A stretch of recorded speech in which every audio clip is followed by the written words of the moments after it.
Backpocket presents Golden Nuggets. There are golden nuggets in every podcast we do. Here are our 3 golden nuggets. Enjoy. Moving on to a segment, and this is kind of touching on what October's all about to the Back Pocket. We are embracing Sober October. Jack Burke let us in. He said, I'm going to do it in September, and we're like, no, let's do it when it rhymes in October. A little bit. It's got a little twang to it. Sober October. It sounds better. Mm-hmm. And so we jumped on board with Jack, and we were like, let's go these 30 days sober. I don't think I've ever been like in the last, ever since I turned 21, of course, I don't think I've not drank a beer for at least a week for a long, like, for the whole time. Every Friday, Saturday, I definitely at least crack one. a few. Yeah, and that's not like a harm.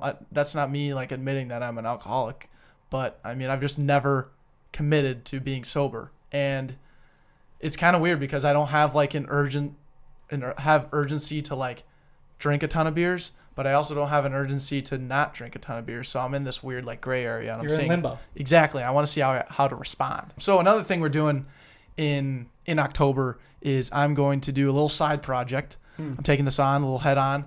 It's going to be a documentary. I'm just going to record 1 minute every single day. One of the roommates or someone participating Sober October with us, going to do a 1 minute interview on that day, how they're feeling. I love it. I think that's going to capture the moment. And it's not saying like this is an extreme event, like this is going to be the hardest thing we've ever done. No. It's going to test us at times just because what else are you going to do on the weekends? You know, like it's what you're sitting watching football, we're grinding on some podcast content, and we usually crack a few beers. Now we're going to just crush LaCroix. Yeah, now we can't. I've really only had one LaCroix in my life. Holy smokes, I've probably had 300. Yeah, how many LaCroix do you drink a night already? And you're not sober October right now. 300 I lowballed myself big time because I drink probably 3 to 5 LaCroix when I get back from work a day. Oh my gosh. How much sugar is in those? None. Oh, I don't know. No sugar. No sugar, Declan. There's just not at all. That's just what I heard. But that's crazy, dude. I mean, I'm going to have to start picking up the LaCroix game a little bit. I got to spend my money on something. I got to be productive in some way, and I think LaCroix can help me out. LaCroix will help you out. Maybe grab the baseball mitt. We'll go outside, play catch, grab the cards, play a little euchre. I taught you euchre day one we moved into the mansion. Euchre, the card game. The card game, yep. And we'll get back into that because I need a partner, and we can totally dominate Matt Aaron and Jack Burke in euchre. Yeah. Oh, we can dominate anyone. Let's not get away from that. How about this, though? Let's sports betting. Parlays. Ooh. Yeah, we already got into that a little bit, and I can only imagine how deep we're going to dive into parlays. Yeah. One thing I know we're not going to do is probably chores around the house or just chores in general. No, because while you're sober, you don't do chores. No, you're not supposed to. No, that's a rule I heard. Yeah, and I don't know where I got that, but no. I think Google said it. Yeah, Google. Google not a sponsor. Shout out to Google, great search engine, but yeah, definitely not doing chores during the month of October. A lot of production, though, I think that from the podcast end of things, I think being able to wake up earlier on Saturday and Sunday and just grind some stuff out at the local coffee shop, you and I just chopping stuff up, dicing up content. A lot of coffee, a lot of cold brew. But you know what also we're going to include? Yoga, of course, with Adrian, and also some fitness work with Dr. Matt Wiest. Let's get at fit. Center of Movement. Absolutely.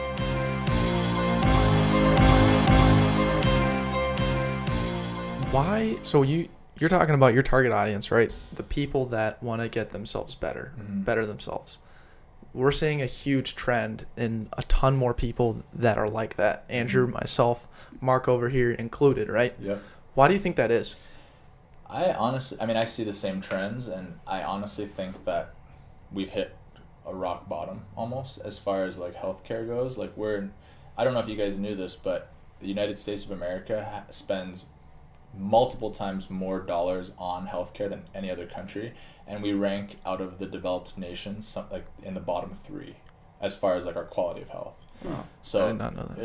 It is terrible. We're in rough shape, but I think that we've kind of started to see this and been like, you know what, like, and I think a big part of it too is it kind of goes parallel with like the tech generation, and we're way more educated than ever, I think. I mean, there might be other generations that disagree with millennials and, you know, a lot of different stereotypes, whatever.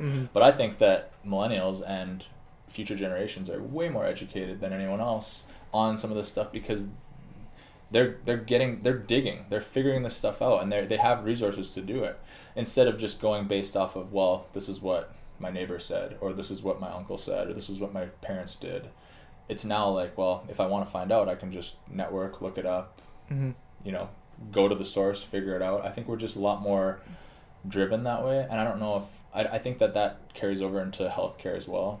So yeah, there's just so many people out there that they want more than just finding a crutch to feel better this week. They want to figure out, like, well, what can I do so I can still go and play rugby and not have this same nagging thing happen, or that I can do CrossFit and my shoulder's not going to be bugging me every time I push something overhead. They're interested in figuring out what's causing that, and same with nutrition. Do you have like a story or something maybe specific that you can detail out and unpack for us, where you failed and you just, it sucked but you did it, Yeah, I don't, in my current business, I've had struggles for sure. I wouldn't say that I've had big failures yet, but as in my professional career, I definitely have had failures with my first job, and not to get into all the details, but I was in a very dark place at one point where I didn't even know if I wanted to continue to do chiropractic at all.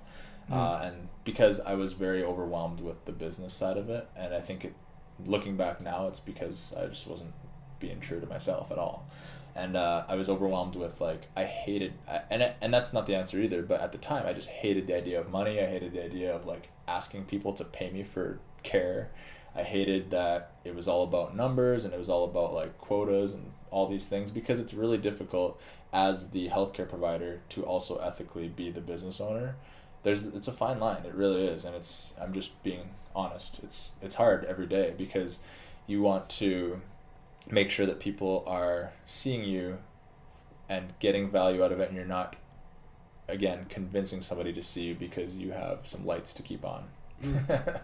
And it's a difficult balance. But anyways, I was at a point where it was super dark, and I could have at that point just bailed and tried to start my own then, but I knew that my personal place that I was in was not the place of a business owner, entrepreneur.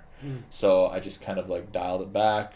I really just kind of collected myself, and it was like 6 months of, I wasn't slacking, but I wasn't, like, going over the end to work my ass off, and I was just trying to protect my energy. And yeah, then I got to a point where that built back up, and my passion and fire came back. Thank goodness, because it was a scary point. I mean, I'm a very passionate guy in most areas of life, and to not have that for a little while was scary.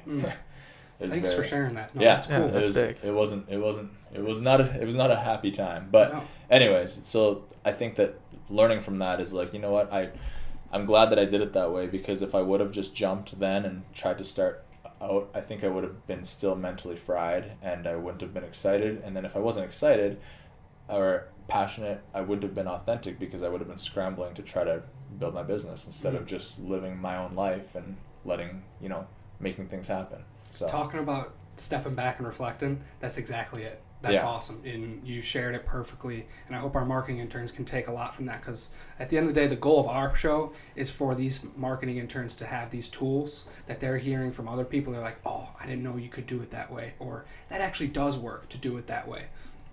And I think that's a perfect example of a tool of reflection. I mean, a lot of people preach it. It's written in all types of books and everything. But that's a perfect example of, like, hey, I need to step back and actually evaluate the situation I'm in. Granted, I don't feel great about it right now, but there's an opportunity for growth out of this.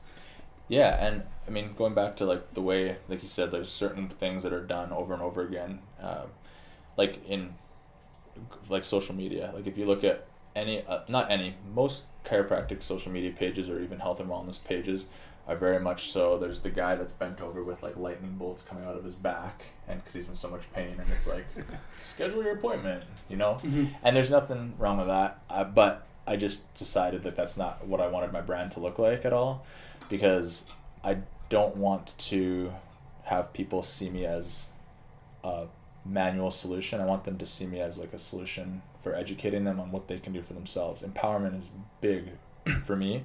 But that's not how we learned it. We didn't learn it where you should just like post pictures of you in the park doing fitness things if you're a chiropractor. But Shirts off, maybe. But that's what I like to do. So, and maybe I get the odd person ask me a question about like, well, hey, why are you doing this weird position? Like, what is that rehabbing, or what do you know? And then I know that person is super invested because they're interested. They want to know how they can apply that to their life, or they just want to make fun of me. I don't know. Either way, it's fine. Absolutely. Either way, it's authentic. Yeah. Either way, I'm just doing what I'm doing. Right. You're living your life, man. I think that's instead of phenomenal. Convincing somebody that I'm the best clinic in the 6 mile radius of, especially, I mean, this is true to a lot of areas, but in the Twin Cities, I mean, there's a school here, a chiropractic school. So, and it's a very saturated market, and you can look at that as a good thing or a bad thing, but I don't think it's either. It's just, you still have to do the same thing. You still have to just put the same work in. It doesn't really matter who else is around. So It's just the reality. yeah, exactly. just reality. Yep. Thanks for tuning in to this week's Golden Nuggets. If you want to watch this version of Golden Nuggets, go onto YouTube and search the Backpocket Podcast. You'll go into that channel and you'll be able to find everything you need. If you want to read the Golden Nuggets, go to yourbackpockets.com. That's with an S, yourbackpockets.com. And go under the tab blog, because that's where you'll be able to read it. If you want to interact with us, go on to social media, the Backpocket Podcast on Instagram, or on Twitter, _the Backpocket. You know the drill. Interact with us. We love your interaction. Take care.